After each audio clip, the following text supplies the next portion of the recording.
Hey guys, so we are still on poems, and this week we're going to learn another feature that poems have.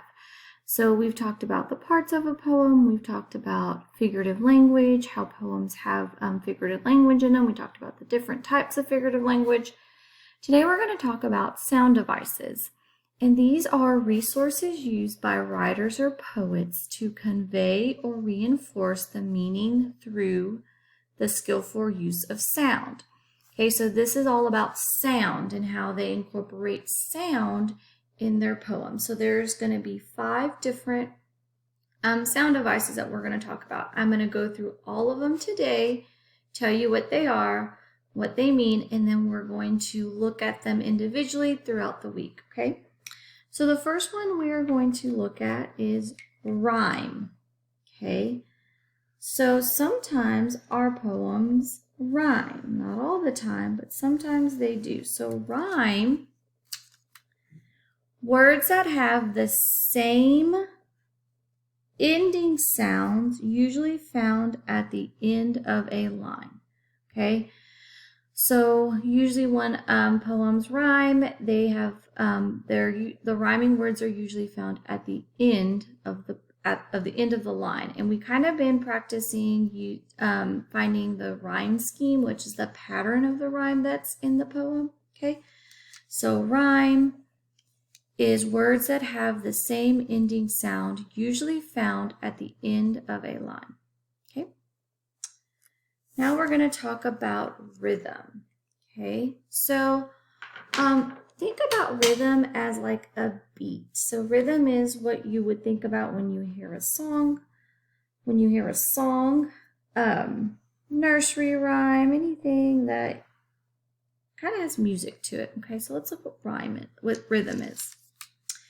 The beat of the poem heard.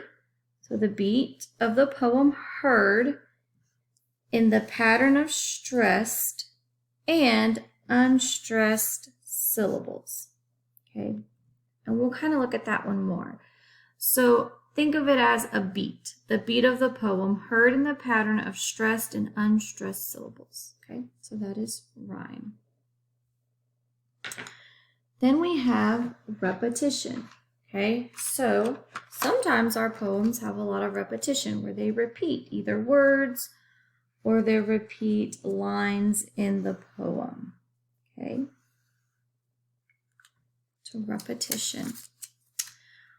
Words, phrases, or lines that are repeated, usually to show importance. Okay, so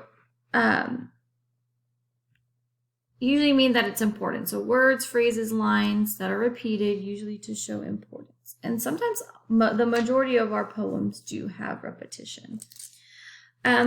Alliteration. Okay. So let's see what alliteration is about. It's kind of a funny word. So alliteration.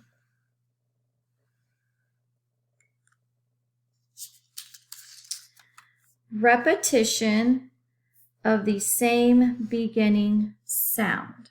Okay. So for instance, if I was to talk about, if I had give you an example of that. Cat chases string cheese. Okay, so it has a lot of C's in there, okay?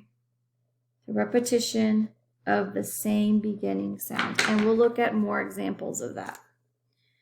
And then our next one is onomatopoeia. Sounds like a funny word, huh? Onomatopoeia. And you may have heard this word before.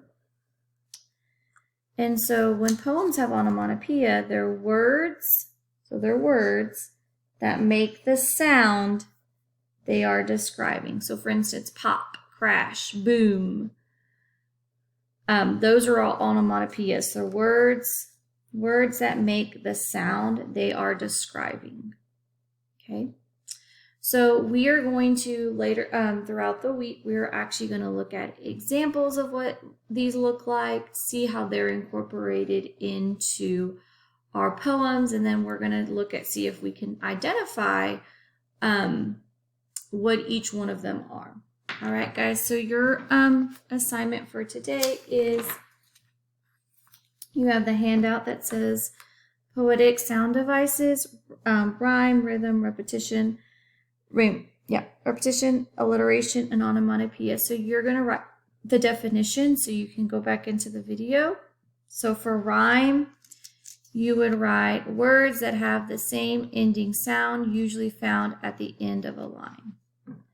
For rhythm, the beat of the poem heard in the pattern of stressed and unstressed syllables. Repetition, words, phrases, or lines that are repeated, usually to show importance. Alliteration, repetition of the same beginning sound. Onomatopoeia, words that make the sound they are describing. So go ahead and pause your video right here so you can fill in these definitions.